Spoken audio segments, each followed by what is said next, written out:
أعوذ بالله من الشيطان الرجيم. بسم الله الرحمن الرحيم. الحمد لله رب العالمين حمدا كثيرا طيبا مباركا فيه والحمد والثناء والجميل.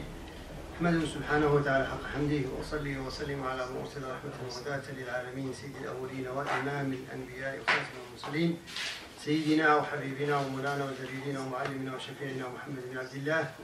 اللهم صل وسلم وبارك على سيدنا محمد وعلى آله ومن والاه كما صليت وسلمت وبارك ربنا على آل سيدنا إبراهيم في العالمين إنك حميد مجيد. يا أيها الذين آمنوا اتقوا الله حق تقاته ولا تموتن إلا وأنتم مسلمون. يا أيها الذين آمنوا اتقوا الله وقولوا قولا سديدا يصلح لكم أعمالكم ويغفر لكم ذنوبكم ومن يطع الله ورسوله فقد فاز فوزا عظيما. اللهم اجعلني وإياكم من الفائزين فضلا منك ونعمة. نسأله سبحانه وتعالى أن يجعل مجلسنا مجلس علم وحلم وزلفى وتقرب إليه ونلهمنا فيه الرشاد والسداد وفصل خطاب ربنا ولي ذلك والقادر عليه. إذن الأحباب الكرام، مع الباب 39 من كتاب رياض الصالحين، باب حق الجار والوصية به. باب حق الجار والوصية به. Inch'Allah subhanahu wa ta'ala, avec le 39e chapitre du Jardin des Vertueux, les droits du voisin et les recommandations à leur égard. إذا ما زلنا مع كتاب الأدب وما يتعلق به، واليوم تدارس إن شاء الله سبحانه وتعالى ما يتعلق بالعلاقة مع الجار وكيف يؤسس لها الإسلام وكيف ينظر الإسلام إلى هذه العلاقة. فكثيرا ما نتحدث أحباب الكرام عن أن الله سبحانه وتعالى تعبدنا بأمرين أو تعبدنا بطريقين، طريق عمودي وطريق أفقي. طريق عمودي تعبدنا بأمور بيننا وبينه، الأمر بين العبد والحق سبحانه وتعالى، فيها أمور تعبدية خاصة به لا يحكم بفسادها وبطلانها وقبولها ومن عدمه إلا الحق سبحانه وتعالى. ثم علاقة أفقية، العلاقة مع الآخر، أن الله سبحانه وتعالى ابتعثنا إلى هذه الدنيا وجعل بيننا الناس عموما علاقات، فكلما اشتد يعني القرب إلا وتكون هذه العلاقة لها من الأهمية بمكان، تكون معطوفة مباشرة على العلاقة العمودية والأمر بالإحسان إليها. Alors souvent on parle de une chose, une règle qui est très importante, une règle principale dans la religion musulmane et la compréhension de la vision religieuse, la vision musulmane de la relation d'un serviteur avec cette religion. Allah subhanahu wa ta'ala nous a ordonné de l'adorer à travers deux sens. Un sens vertical, ce qui est entre nous et Dieu subhanahu wa ta'ala. Allah nous a prescrit des adorations individuelles entre la personne et Dieu subhanahu wa ta'ala. Personne ne peut juger la validité au nom de cette relation entre Dieu et son serviteur. Et il y a une autre relation qui est la relation horizontale, ce qui est entre la personne et autrui. Et chaque fois qu'on trouve la relation avec l'individu et autrui, il est beaucoup plus proche, et il y a plusieurs facteurs entre les deux, il y a plusieurs liaisons entre les deux, cette relation s'approche automatiquement par rapport à son niveau, à celle du Dieu subhanahu wa ta'ala. Est-ce que on est en train de voir jusqu'à maintenant, on a vu la relation avec les parents, la recommandation vis-à-vis de femmes, et le contraire, vis-à-vis des enfants, et ainsi de suite. Aujourd'hui, on va voir un parmi ces exemples. Parce que le problème, c'est si on ne comprend pas comment on peut adorer Dieu subhanahu wa ta'ala. الإشكال أحباب الكرام هو حينما لا نفهم كيف نعبد الله تعالى، ويعتقد الواحد أنه يعبد الله تعالى وهو بالحقيقة أبعد ما يكون عن النموذج الذي ينبغي أن يقدمه للإسلام. إذن حق الجار والوصي به، حق الجار حق، إذن هذا حقه. Alors, l'imam Nawawi, il a titré ce chapitre par les devoirs du voisin. C'est un devoir vis-à-vis du voisin. C'est pas quelque chose, comme on dit, où on a le choix de faire ou ne pas faire. C'est un devoir à accomplir vis-à-vis du voisin. Et quand il s'agit de l'haq, فهناك تعلق بالحق. حينما يتحدث عن حق يعني هذا الحق ستسأل عنه. هذا الحق تترتب عليه كثير من الأمور. صلاح وفساد العمل، قوة وضعف الإيمان، القرب والبعد من الله, وأنسو de suite. Alors quand tu parles d'un devoir, ça veut dire le devoir de la personne, ce que la personne doit faire. Il n'a pas le choix. Quand tu parles d'un devoir, ça veut dire qu'on n'a pas le choix, on doit faire telle chose. Et pourquoi on n'a pas le choix et on doit faire telle chose? Parce qu'il y a des conséquences derrière ce devoir. Il y a une responsabilité qu'on sera interrogé. Est-ce qu'on a accompli ce devoir ou non? Il y a aussi la relation de la foi vis-à-vis de ce devoir. La foi s'exprime à travers ce devoir. Quand tu trouves la personne accomplit bien ce devoir, ça veut dire que c'est sa foi qui manifeste ici. Ça veut dire son niveau. Et c'est le contraire. Et aussi la relation avec Dieu subhanahu wa ta'ala. Quand la personne applique un devoir, qui que soit entre nous et Dieu et entre nous et autrui, ça veut dire que c'est sa relation de Dieu subhanahu wa ta'ala qui est solide, qui est importante. Sinon, c'est le contraire. Haqqul idan. Et les recommandations à leur égard. Et les recommandations, ce que Dieu subhanahu wa ta'ala, la religion, a prescrit. إذن هذا حق أيها الأحباب. والحق الإنسان يسأل عنه وينبغي أن يأتي به. آية واحدة استدل بها الإمام النووي وأحاديث لهذا الباب. آية واحدة تجمع وتلخص هذه العلاقة التي قلنا فيها. Un seul verset que l'imam Nawawi nous a cité dans ce chapitre. Et ce verset-là, ça englobe les deux relations qu'on a dit tout à l'heure. يقول سبحانه وتعالى في سورة النساء الآية 36: واعبدوا الله ولا تشركوا به شيئا. هذه العلاقة العمودية. Et adorer Dieu sans lui rien associer. Ça c'est la relation avec Allah subhanahu wa ta'ala. Et adorer, al-ibada, ça signifie العبادة الصلاة، الصيام، الزكاة، الحج، يعني الأمور التعبدية كانت فرضا أو نفلا، كل هذه تدخل في العبادة التي لها علاقة بالحق سبحانه وتعالى وبالفرض. Alors quand on dit adorer Dieu subhanahu wa ta'ala sans lui rien associer, alors ici on parle de la prière, le jeûne, le pèlerinage, l'aumône, l'intention, être véridique, tout ce qui est entre toi et Dieu subhanahu wa ta'ala. Sans rien associer avec lui subhanahu wa ta'ala dans ces sujets-là. On a آيات أخرى يقول الله سبحانه وتعالى: قل إن صلاتي ونسكي ومحياي ومماتي لله رب العالمين لا شريك له. هذه العلاقة لا شريك له وبذلك أمرت وأنا أول المسلمين. أنا قل إن صلاتي ونسكي ومحياي ومماتي لله رب العالمين لا شريك له بذلك أمرت. Alors dis pour beaucoup plus de détails de cette adoration que ma prière, mon sacrifice, ma vie entière et ma mort appartient à Dieu subhanahu wa ta'ala, aucun associé à lui subhanahu wa ta'ala, et c'est la prescription recommandée auprès de Dieu subhanahu wa ta'ala. Et je suis parmi les premiers musulmans. Allah subhanahu wa ta'ala parle de cette relation.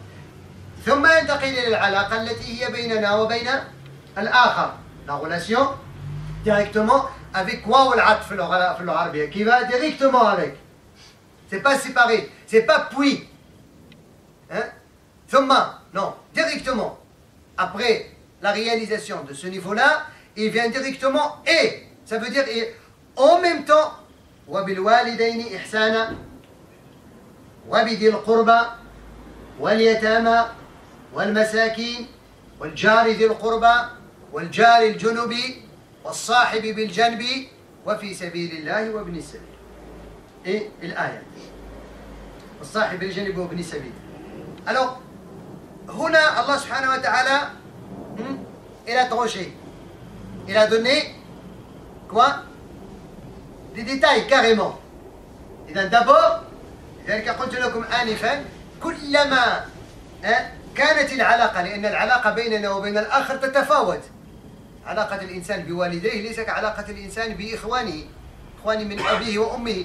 علاقة إخوانه بأبيه وأمه ليس كعلاقته بعمه وعمته، ليس كعلاقته بابن عمه وابن عمته، ليس كعلاقته بعامة المسلمين، ليس كعلاقته بالجار غير المسلم وسوسويت. إذا هذه العلاقة تقترب وتتقوى كلما قربت إلى الله، لذلك جاء فيها الترتيب. Alors Allah subhanahu wa ta'ala a donné des détails ici. Et après l'adoration de Dieu subhanahu wa ta'ala, et faites bonne recommandation au bien ayant une relation de bienfaisance vis-à-vis de vos pères et mères. Alors le premier pas, et la première relation et le premier premier devoir après celui entre Dieu et nous, c'est d'avoir cette relation avec les parents. Et on en a parlé. Et puis, Bidi al-Qurba, en général, les proches. Et les proches, c'est l'usul wal-furu. Les proches, les frères, les sœurs, les tantes, les oncles, les cousins, les cousines, et ainsi de suite. Ça, c'est ceux avec lesquels je partage, plus que la religion, le sang. Et puis, واليتامى. رأيتم اليتامى. لماذا جاء اليتامى بعد القربى في المرتبة الثالثة؟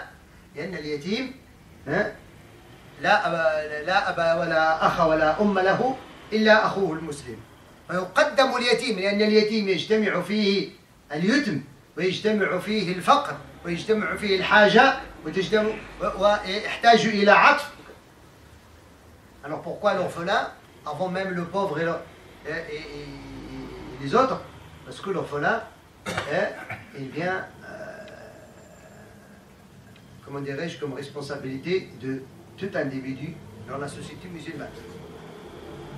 Les musulmans devaient être les parents de cet orphelin, les frères de cet orphelin, les plus proches de cet orphelin, parce que l'orphelin, quand on parle de l'orphelinat, il y a la pauvreté, il y a le besoin de prendre soin, il y a beaucoup de choses. Et puis directement, wal masakin, les nécessiteux. Directement, ça veut dire, ça y est, moi je commence à, le cercle, ça commence à prendre l'ampleur que le nécessiteux dans la société musulmane, j'adore Dieu à travers lui. Comme j'adore Dieu à travers la bienfaisance vis-à-vis de mes parents, mes proches, cet orphelin, et ainsi de suite. Et puis, al-jari lil-qurba. Comment c'est le jari? هنا أحباب الكرام أنا استوقفني أمر مهم جدا، هو الأصل في القرب. يعني يعني في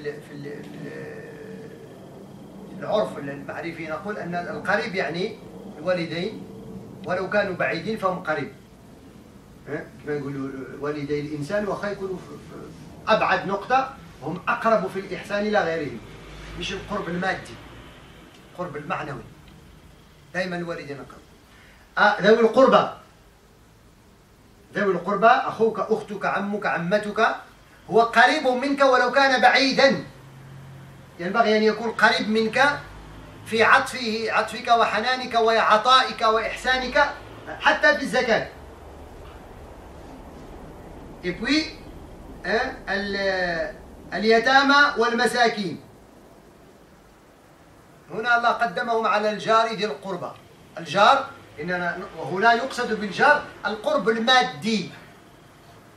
Alors quand on parle de le voisin proche, ici c'est le voisin, c'est la distance matérielle. C'est à côté, il est de mes côtés. C'est sa porte à côté de ma porte. Vous voyez? Mais ce qui m'a interpellé, moi, quand Allah subhanahu wa ta'ala parle des parents, il faut qu'on comprenne à travers le verset que les parents, ils sont alors plus proches que le voisin. Même si tes parents habitent dans le point le plus loin où ta demeure.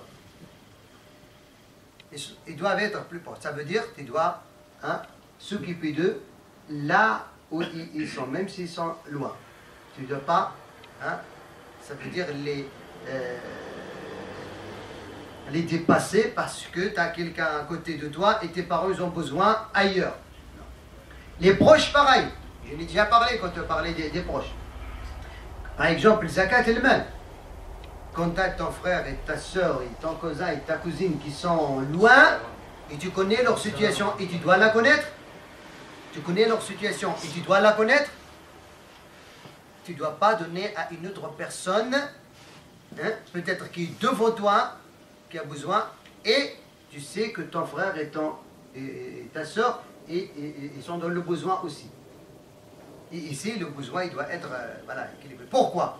Parce que peut-être, là où il y a ton frère et ta soeur et tes proches en général, peut-être il y a personne qui va s'occuper d'eux. Et celui qui peut être ton voisin, il est dans la nécessité, peut-être il y en a qui vont s'occuper d'eux, ceux qui n'ont pas le cas comme toi. Surtout quand il s'agit surtout des orphelins. Quand tu as ta soeur qui a des orphelins, ou ton frère qui a des orphelins, quelque chose comme ça, les orphelins de ta famille, d'abord, c'est eux que tu dois mettre en avant dans tes dons. C'est-à-dire ce que tu vas donner. Avant, celui qui est devant toi, avec lequel tu ne partages pas, ça veut dire pourquoi? Parce que si chacun de nous s'occupe de ses proches avec cette vision religieuse, on n'aura plus de problème. Pourquoi? Là, le Nabi sallallahu alayhi wa sallam, il intervient pour dire, parce qu'il y a deux choses. Inna fiha sadaqatun wasila. Tu fais deux choses. Tu fais une aumône et tu fais une liaison aussi, des liens parentés. Ça, c'est important. إذن القرب المعنوي, alors Allah subhanahu wa ta'ala, après qu'il a parlé de ceux qui sont plus proches, ça veut dire moralement, commence à parler de ceux qui sont plus proches matériellement, c'est ton voisin. Et ton voisin ici, et regarde, c'est comme si Allah subhanahu wa ta'ala le dit, et wa al-ihsan bil-jar, وتقدم على الجار ذوي القربى. الجار كما تعلمون ثلاثة. Il y a trois sortes de voisinage. جار له كم من حق؟ ثلاثة. جار له حقان. جار له حق واحد. Il y a trois catégories de voisinage. Il y a un voisin à qui tu dois trois devoirs vis-à-vis de lui. Le deuxième, à qui tu dois deux devoirs. L'autre, un seul. Celui à qui on doit trois devoirs, c'est celui qui est voisin et musulman et de tes proches. Alors, tu as le devoir parce que c'est ton voisin vis-à-vis de lui. Tu as le devoir parce que c'est ton frère musulman. Tu as le devoir parce que c'est quelqu'un de ta proche de toi. Cousin, frère, je ne sais pas qui, belle famille, tout ce que vous voulez. Tu partages quelque chose familial avec lui, et tu partages la religion avec lui, et tu partages le voisinage avec lui, alors celui-là, c'est le plus. Et celui à qui, on a deux, c'est celui avec lequel on partage le voisinage et la religion. On doit respecter ces deux-là. Et celui à qui on doit ce devoir, et même si ce devoir qui est sacré aussi, c'est que le voisinage. Il n'est pas musulman, il n'est pas proche. Mais c'est mon voisin. C'est pour ça Allah il commence à les détailler. Il y a quatrième sorte de voisinage. Ça c'est de voisins. Ça c'est ces voisins. En général, cette situation elle est stable. On partage ça parfois avec des gens à vie. Surtout hein, dans les villages où chacun a sa priorité, voilà, sa maison, son terrain, machin, et il vit là-bas à vie. Pas comme ici. Il y a le quatrième voisinage, c'est celui qu'on partage avec lui un moment. Un moment dans la vie. Le collègue. Le collègue, je partage avec lui un moment dans la journée. Hein? Et le collègue au général. Hein? L'accompagnement dans le voyage. Celui que j'ai accompagné pendant le voyage. Voyage au bled, voyage au pèlerinage, voyage... Hein? Ça, je partage avec lui à un moment, c'est pas tout le temps. Le collègue que je fréquente dans la rue, dans la société, c'est un voisin. Al-Jaru, fil lughati, kullu man jawaraka. Tu t'es croisé avec lui, et les secondes, les minutes du croisement, c'est ton voisin. Ça veut dire ta vision, ta langue, il faut qu'il soit bienfaisant. Regardez par exemple un court voyage dans le bus. Tous ceux qui sont dans le bus, quand après le bus, c'est tes voisins. Tu dois agir en bienfaisance avec lui. Et c'est un devoir. C'est pas si tu veux. Ça veut dire que celui qui mérite la place plus que toi, hein, tu dois être bienfaisant vis-à-vis de lui. C'est pas, bah, si je veux, je te donne la place, si je veux pas, non. Non. Si je vois qu'il mérite de s'asseoir plus que moi, alors tant que c'est mon voisin, je dois réagir autant que bienfaisant, comme le Coran les a dit. Vous imaginez? Ça veut dire ce qu'on fait. Parfois, il y en a qui disent que ouais, ben, c'est volontairement. Non, en général, c'est il y a une bonne intention. C'est une adoration. C'est pas une action volontaire. Quand tu libères ta place que tu avais pris quand tu es monté dans le bus, un voisin qui est dans le bus parce que tu partages avec lui un endroit et un moment, et ça rentre dans le voisinage. Fais-le avec l'intention d'adorer Dieu, tu auras du hasanat. La règle jurisprudentielle, elle est claire. C'est quoi? Les actes sont valus selon l'intention. Ne regarde jamais si un musulman, si un pas musulman, si un vieux, si une vieille, si une femme, si une pas femme. C'est un pervers, c'est un croyant, c'est pas un croyant, c'est un tel, c'est un noir, c'est un blanc, c'est un rouge. Non. Tu crois que toi, Allah, il t'a dit le voisin lointain et le collègue. Oui. Allah subhanahu wa ta'ala l'a cité en détail. S'il avait dit seulement le voisin, c'est compris tout ça. Mais parfois Allah subhanahu wa ta'ala nous détaille pour bien comprendre qu'il faut mettre en avant les catégories que Dieu subhanahu wa ta'ala a citées selon la priorité. Selon la priorité. Alors imaginez avec moi la société qui a compris les choses comme ça.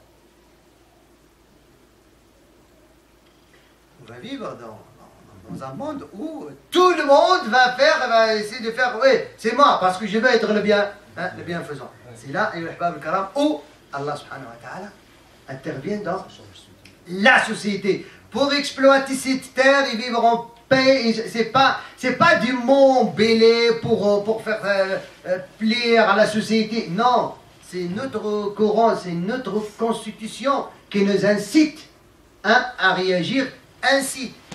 C'est pas pour faire plaisir aux politiciens ou aux gens qui parlent de vivre ensemble. Non, ça n'a rien à voir. Le vivre ensemble, c'est la vision globale et générale de notre religion. Ya ayyuhan nas inna khalaqnakum min dhakarin wa untha wa ja'alnakum shu'uban wa qaba'ila lita'arafu. Inna akramakum 'inda Allahi atqakum. Ça ne regarde pas la croyance des gens, c'est Dieu qui va la juger. Mais toi et moi, Allah il nous a dit, oh les hommes, on vous a créé d'un mâle et d'une femelle. un homme et une femme, on a fait de vous des nations et des tribus, hein, afin que vous vous reconnaissiez. Ça veut dire de vivre ensemble. Donc, si on vit ensemble, il faut qu'on se connaisse entre nous. Il faut que nous, les musulmans surtout, on met en avance la philosophie de notre religion. Et en pratique surtout.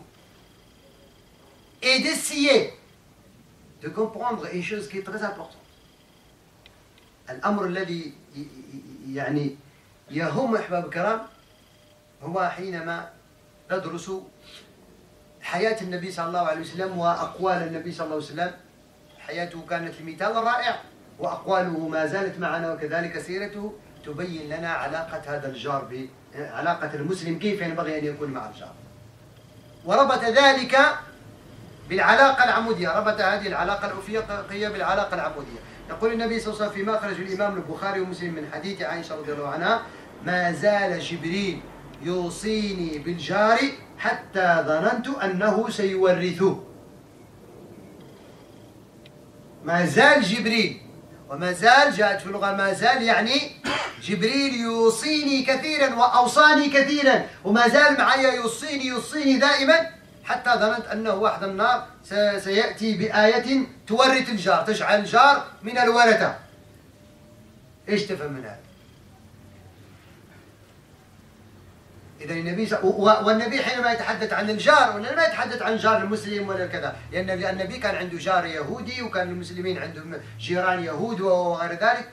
مسألة واضحة عينة جدا. ما جاش النبي صلى الله عليه وسلم ويعني عزل المسلمين في جانب في المدينة وقال لهم هذه نحن نتاع المسلمين وانتم نتاع اليهود عيشوا تما بوحدكم وإحنا بوحدنا. لا، وجد اليهود والمسلمين من الأوس والخزرج في المدينة مختلطين بيناتهم، واختلط النبي صلى الله عليه وسلم بيناتهم وانتهى الأمر، ما فيش إشكال.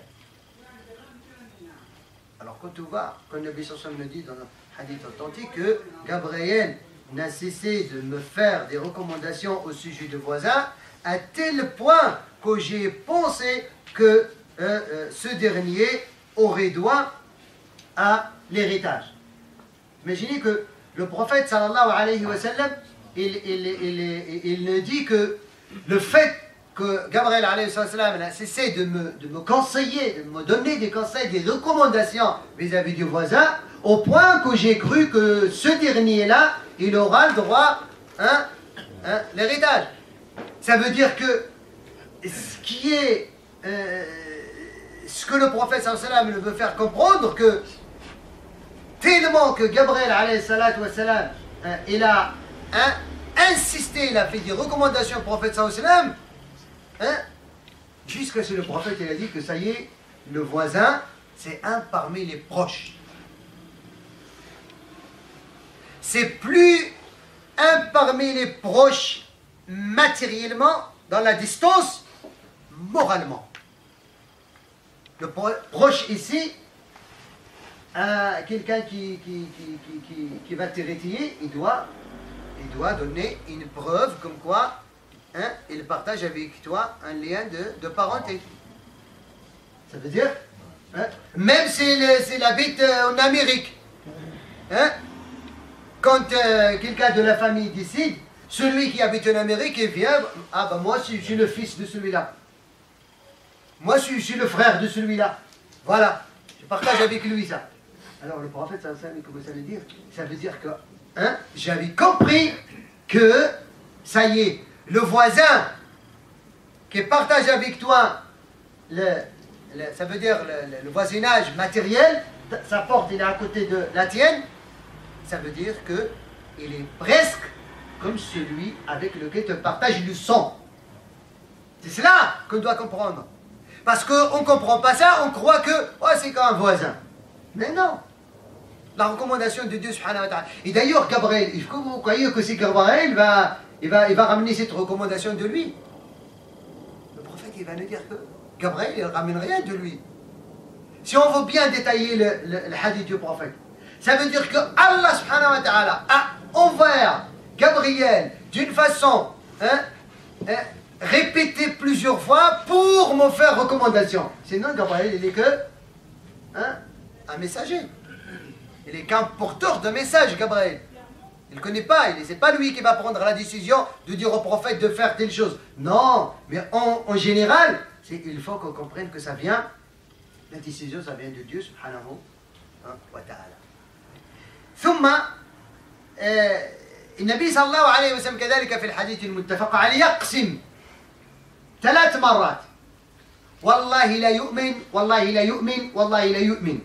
Imaginez que le prophète sallallahu alayhi wa sallam, quand il fait un surnom, c'est pas pour rien. Et surtout quand il le répète 3 fois, et la répétition, يعني التكرار في اللغة العربية 3 مرات يدل على التأكيد القوي والانتباه إلى الأمر مهم. Dans la langue arabe, quand on répète quelque chose 3 fois, ça veut dire que c'est une confirmation, une recommandation forte. Une recommandation forte et très forte. Parce qu'on l'a répété 3 fois. Et le prophète sallallahu alayhi wa sallam a juré par Dieu subhanahu wa ta'ala, par Dieu ne sera jamais un véritable croyant. Par Dieu ne sera jamais un véritable croyant. Par Dieu ne sera jamais un véritable croyant. Qui c'est qui? C'est qui ne sera jamais un véritable croyant? قال النبي صلى الله عليه وسلم الذي لا يأمن جاره بوائقه. الذي لا يأمن جاره بوائقه. البوائق هي الأذى والضرر. إذا النبي يقول لك يعني أنت لا يمكن أن تكون مؤمن ويقسم 3 مرات إذا كان الجار يشتكي منك. إذا وين العلاقة العمودية؟ وين الصلاة؟ وين الزكاة؟ وين الصيام؟ وين الحج؟ بمعنى يعني لا تعتقدوا أنكم ستكملون إيمانكم وسيكتمل إيمانكم إذا اكتفيتم بما تعتقدون أنه هو الإيمان الكامل، أنك تصلي وتصوم ولكن عندك مشكلة مع الجار. هذا النبي يقسم، مش حديث نقول راه فيه كذا، متفق عليه عند البخاري ومسلم، ما فيش أي نقاش في هذا الحديث. Il n'y a pas quelque chose de... وهنا العلماء يقولون لا يؤمن مش بمعنى ليس بمؤمن، بمعنى لن يكتمل إيمانه. والإنسان أحباب الكرام لماذا يصلي؟ ليكمل عبادته وإيمانه. ليش نصوم؟ ليش نحج؟ ليش نصدق؟ ليكتمل إيماننا.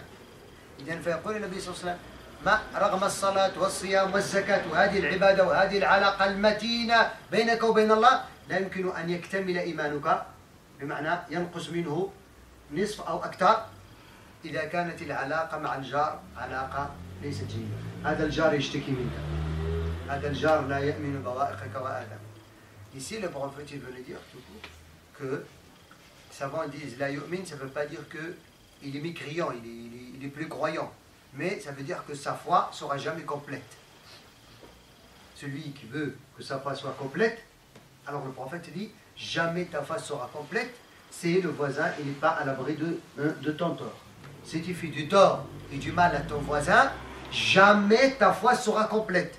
Ça veut dire ici, le prophète sallallahu alayhi wa sallam, et il mélange entre les 2 relations, que soi-disant vous voulez adorer Dieu avec une relation verticale toute seule, ça ne marche pas.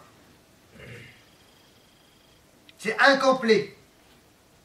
Alors pour compléter la relation avec Dieu, alors il faut marcher avec ses 2 pieds.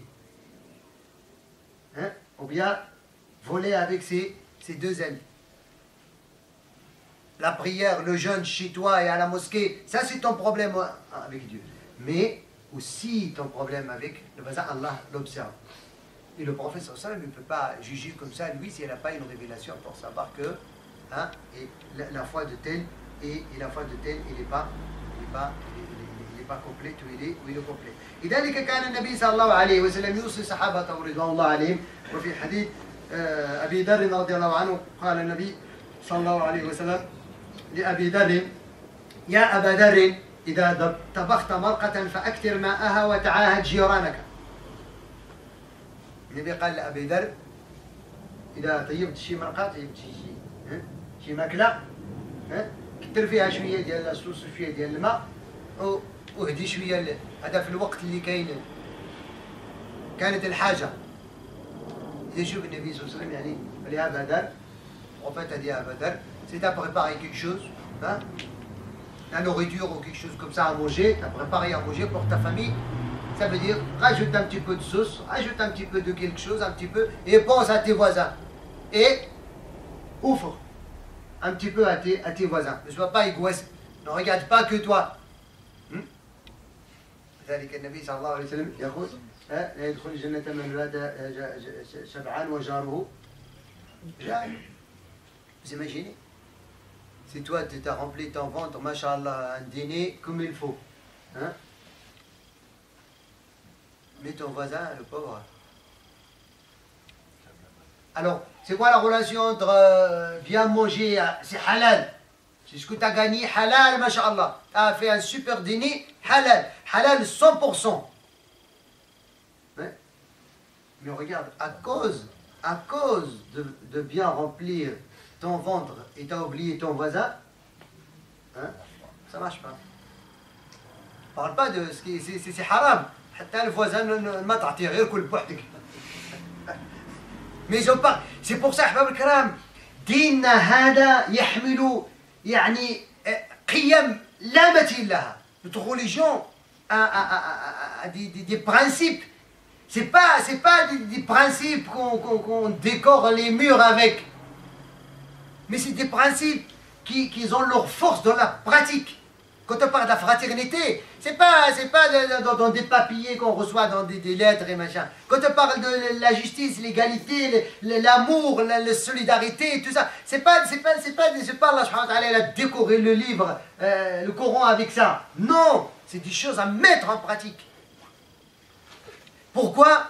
Parce que il y a des conséquences après. حتى قال النبي صلى الله عليه وسلم يأتي يوم القيامة رجل ويأخذ يعني بجار يقول يا ربي ما بال هذا سد علي بابه هذا سد علي الباب نتاعو لا أعرفه ولا يعرفني ولا يحسن إلي ولا بأحباب الكرام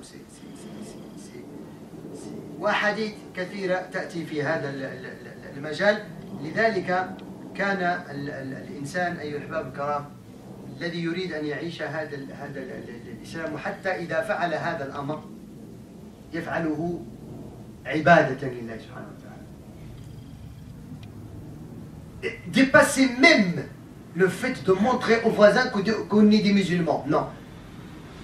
Que le voisin soit reconnaissant ou pas reconnaissant de mon comportement vis-à-vis de lui, ça m'est égal.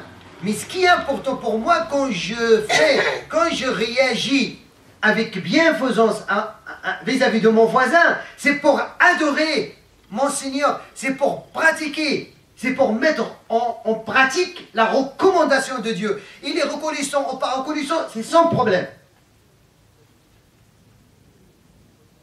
C'est ça, qui est très important. C'est ça, ça a été comme ça, c'est les compagnons. Ils ne cherchent pas que son voisin lui dise Masha'Allah, vous les musulmans, vous êtes très bien. Non, non, c'est pas un problème, c'est pas la peine de me dire ça. Moi, quand je fais ça, c'est un devoir. Je ne le fais pas pour lui faire plaisir, non. C'est un devoir à faire. Comme je viens à la mosquée, je réagis avec bienfaisance à mon voisin. Quand quelqu'un vient à la mosquée, est-ce qu'il vient pour que les gens disent Masha'Allah, il vient à la mosquée? لا تمنعون الذين هم يراءون ويمنعون الماعون الذين هم يراءون فويل للمصلين الذين عن صلاتهم ساهون الذين هم يراءون ceux qui font la prière avec ostentation. Il vient à la mosquée pour que les gens disent il fait la prière. Alors c'est la même chose que celui qui réagit avec son voisin pour que lui dise que vous les musulmans vous avez une bonne moralité. Ne, je ne veux pas ça. Pourquoi? Parce que je peux même lui expliquer que c'est mon devoir. C'est pas un plaisir que je fais pour vous satisfaire, hein, vous satisfaire, mais c'est un devoir, je dois le faire. Et vous devez me reprocher si je ne le fais pas, que je ne l'ai pas fait. Vous devez me reprocher que ta religion t'incite à réagir ainsi avec moi. pour ça, vous voyez, je ne sais pas si c'était ici, à la mosquée, en Ramadan, je ne sais pas. J'avais fait une intervention. Et j'avais demandé à, je ne sais pas si c'est ici ou si ailleurs, à une mosquée, à l'approche du Ramadan. Et surtout, comme vous le savez, ça fait depuis 2 ans maintenant, le tarawih, c'est minuit passé. Et le sobh, c'est à 4 h du matin. J'avais demandé à l'association et l'imam de se mettre d'accord de ne pas faire tarawih durant tout le mois du Ramadan. Pas du tout. Ils étaient étonnés, mais je ne sais pas si c'était ici ou... Ils étaient étonnés ou non. Ils étaient étonnés, l'association, mais je me suis expliqué. Oui. Il y a une chose qui est très importante dans l'islam à comprendre. C'est quoi? C'est la loi des priorités. Est-ce que, par exemple, si toi, tu n'as pas encore fait l'obligation, tu vas faire les prières surrogatoires? Toi, par exemple, voilà, c'est l'heure de Dohar, l'Adan il a fait Allah Akbar, et toi tu dis voilà, je me mets à l'écart là-bas, je veux faire la prière surrogatoire, et après je fais la prière obligatoire. C'est valable ou c'est pas valable? Non, c'est pas valable. Pourquoi? Parce que ce qui est obligé est devancé. On fait d'abord ce qui est obligé, et après, on fait. Même par exemple, regardez, quand il s'agit de Shawwal, Shawwal, il y a 6 jours de Shawwal surrogatoire, à jeûner.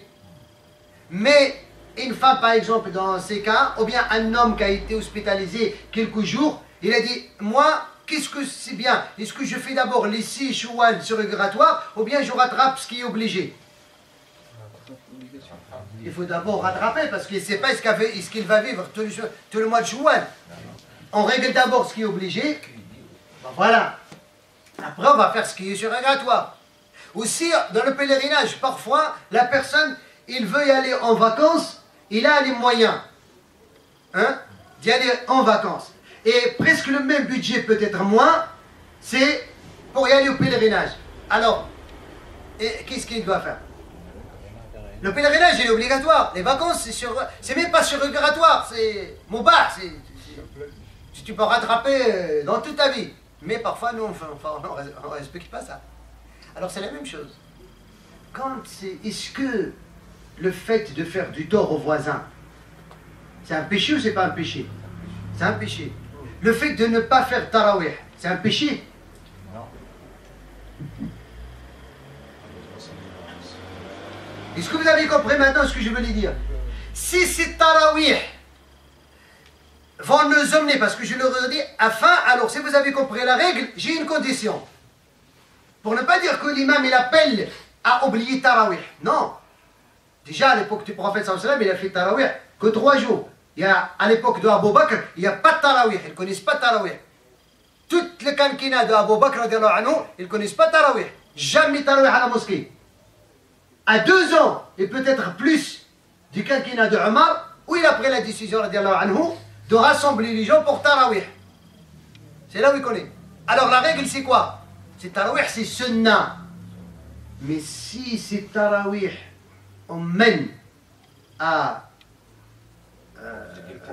causer des problèmes aux voisins, et l'association il va recevoir des plaintes, et la mairie il va se plaindre de l'association comme quoi vous êtes en train de faire du tort aux voisins, se garer mal, déranger les gens pour ne pas dormir à minuit passé, ainsi de suite. Alors la règle logique de la religion c'est quoi? On peut sauter, sans parler de tarawih, on peut sauter ce qui est sunnah, c'est la cause, un péché. C'est tout, la règle elle est là. C'est pas que l'imam il ne veut pas qu'on fasse tarawih, non. Non, pas du tout. C'est que, il emmène, l'imam Malik il a une règle qui s'appelle Sadd Dara'i', fermer toute porte qui emmène au péché, même s'il est surrogatoire. La porte qui va nous mener au péché, hop, on la ferme. Parce que c'est un péché grave. Si le prophète il nous dit que par Dieu 3 fois l'un de vous ne sera pas un véritable croyant, c'est le fait du tort à son voisin, et nous, on utilise l'adoration avec laquelle on devait avoir la foi complète pour faire du tort au voisin, vous voyez la contradiction? C'est ça. C'est ça la compréhension. C'est tout. C'est pas aussi compliqué que ça. Mais il faut la comprendre. C'est pour ça, ma condition a été quoi? Au moins d'être bref dans les tarawih, ou bien de fermer les portes de la mosquée et d'empêcher les gens à rester devant les mosquées et de ne pas utiliser le haut-parleur. Si le haut-parleur ça fait du bruit à l'extérieur, si on peut pratiquer ça, à ce moment-là, on peut faire les deux. On peut respecter nos voisins et adorer notre Seigneur. Voilà.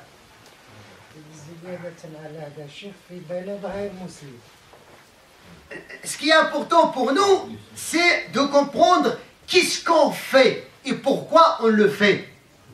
Et quelle valeur à donner à ce qu'on fait.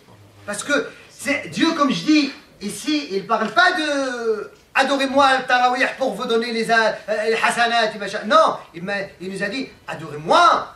Je vous ai dit le vendredi en parlant de la justice. Quand toi tu viens faire la prière du Jumu'ah, qui est obligatoire pour un homme, il t'a pas trouvé une place. Et tu te gares devant un voisin, ou bien tu te gares sur le trottoir, tu gênes le passage, tu gênes tout le monde, tu gênes le bus, tu gênes les bêtes, les bestiaux, les enfants, les femmes enceintes, les possettes, tu gênes tout pour faire ta prière. Vous croyez qu'on est en train d'adorer Dieu? Qu'est-ce qu'il va dire celui qui va observer de loin une femme qui a la possette qui veut passer sur le trottoir, il trouve le trottoir 10 voitures et il ne doit pas marcher avec sa possette au milieu de la route parce que les musulmans ils font la prière. Est-ce qu'elle va embrasser l'islam un jour, cette femme? Alors qu'est-ce qu'on est en train de faire? On n'a rien compris. C'est tout ce que j'essaie d'expliquer. Je n'ai rien ramené de moi-même. C'est seulement de comprendre pourquoi. Pourquoi? Parce que tarawih, on peut le faire à la maison. Chacun de nous peut faire tarawih. Fais qiyam lil. Moi, toi, prie jusqu'à sobh, pas de souci, c'est court. Et tu ne déranges pas non plus, même si tu es à la maison, tu ne déranges pas non plus ton voisin.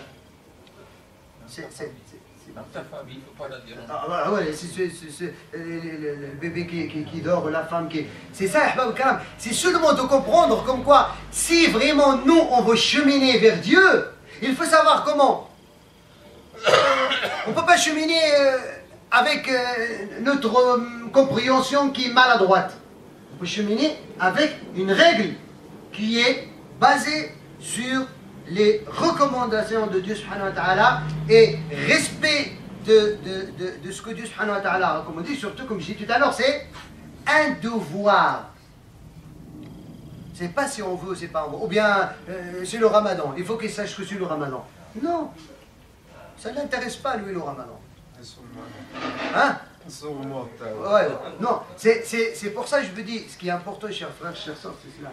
Chers sœurs, je ne sais pas, non. Ce qui est important, c'est de comprendre, parce que parfois, on comprend mal notre religion, et on croit qu'on est en train d'adorer Dieu, subhanahu wa ta'ala.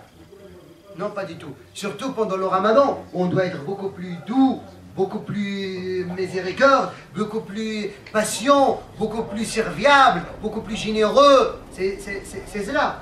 Hein? Allah subhanahu wa ta'ala أن يوفقنا لما في خير وأن يلهمنا الرشاد والسداد وجعلنا من عباده الصالحين والمصلحين سبحانه وتعالى أن يهل علينا رمضان باليمن والأمان والسلام والإسلام ويجعلنا فيه من الطائعين ومن المتقين ومن الذين يعبدون الله حق العبادة وكما أراد الله سبحانه وتعالى وأن يرزقنا في ديننا فهما صحيحا وفهما يتلائم مع تطبيق النبي صلى الله عليه وسلم لهذا الدين وأن يبارك لنا في مساجدنا وأهلينا